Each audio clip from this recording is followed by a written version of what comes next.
Despois de anos de trámites, o proceso para a ampliación da depuradora de Vilagarcía está un chisco máis preto. O Concello de Augas de Galicia chegará a un acordo para o financiamento do proxecto que ascende a 31 millóns de euros. Vilagarcía terá que achegar 6 millóns a estas obras, unha elevada contía que terá que ser ratificada polo Pleno Municipal. O Grupo de Goberno levará a sesión ordinaria deste mes o convenio que se chegou coa Xunta para facerlle fronte a este investimento. Ten que ir obligatoriamente ao noso Pleno Municipal, pois sería unha cuantía de 627.866,06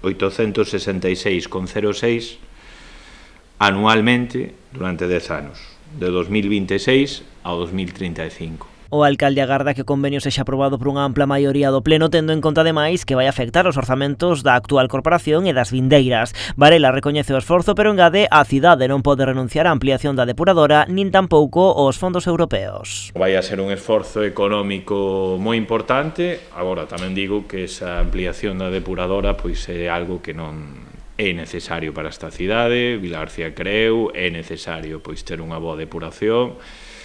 E dende logo dixemos en todo momento que non vamos a deixar pasar a oportunidade de aproveitar tamén eses fondos europeos.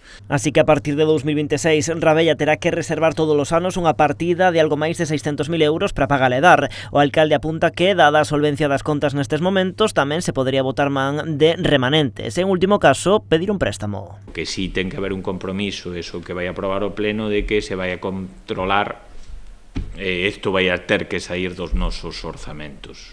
Se ao final o sacas é necesario pois cubrir outras cousas, pois ao mellor nun futuro habería que tirar dun préstamo. Ademais deses 6 millóns que aporta Vilagarcía, a Xunta achega a dar 10 millóns e outros 15 proveñen de fondos FEDER. O proxecto chegado ao momento terá que ser licitado pola Xunta cunha estimación de que as obras duren entre 3 e 4 anos.